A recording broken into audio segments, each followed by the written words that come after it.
যে কোনো গুনাহ থেকে বাঁচার জন্য আমরা কি করতে পারি সেটা নিয়ে আমরা আজকে একটু আলোচনা করব ইনশাআল্লাহ।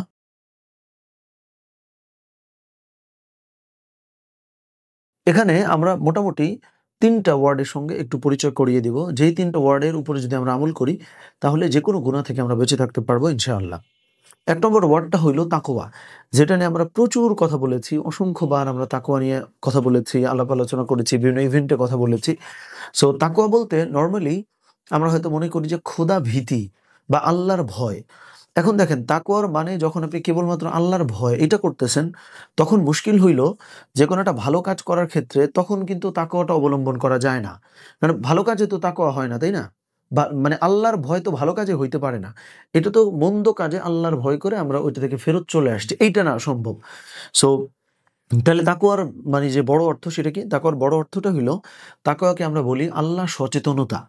ওকে? আল্লাহ সচেতনতা মানে হইল যে আপনি যেটা ভালো কাজ করতেছেন তখনও আল্লাহর ব্যাপারে অ্যাওয়ারনেস আপনার ভিতরে কাজ করবে যে এই কাজটা করলে আমার আল্লাহ তো খুশি হবে, তাইলে আমি এই কাজটা করি। এই যে অ্যাওয়ারনেসটা। আবার যখন মন্দ কাজ করতেছেন তখন তাকওয়া হইল যে আমি যদি এই কাজ করি তাহলে আমার আল্লাহ তো অখুশি হবে, আমার আল্লাহ তো নারাজ হয়ে যাবে, তাইলে এই কাজটা করা যাবে না। তাইলে এটা হয়ে গেল হচ্ছে মন্দ কাজের ক্ষেত্রে তাকওয়া। এইভাবে করে তাকওয়াটাকে আমরা ডিফাইন করি। সো এই তাকওয়াটা যদি আমাদের মধ্যে আসলে থাকে তাতে করে আমরা যেকোনো গুনাহ থেকে বেঁচে থাকতে পারবো ইনশাআল্লাহ। যেটা আমরা ১ নম্বরে বলেছি। ২ নম্বরটা হলো তাওয়াক্কুল। দেখেন লাইফে আমরা অনেক সময় কিন্তু গুনাহের কাজ করি এইজন্য যে আমাদের মধ্যে একটা ফেয়ার কাজ করে, আমাদের মধ্যে একটা ভয় কাজ করে যে আমি যদি এইটা না করি তাইলে আমি এটা মিস করব, তাইলে হচ্ছে আমার সাথে এটা হবে। এই যে ফেয়ার, এই যে ভয়, এই আতঙ্কটা আমাদেরকে অনেক সময় কিন্তু গুনাহ করতে বাধ্য করে। আমরা আল্লাহর উপর ভরসা করে স্টে করতে পারি না। আমরা হয়তো যেকোনো একটা গুনাহের মধ্যে জড়ায়ে যাই। সো এই ব্যাপারটা থেকেও আমাদেরকে বঞ্চিত হইতে হবে বা বিরত হইতে হবে। তাহলে আমরা ২ নম্বর যে ওয়ার্ডটা বলছি সেটা কি? তাওয়াক্কুল।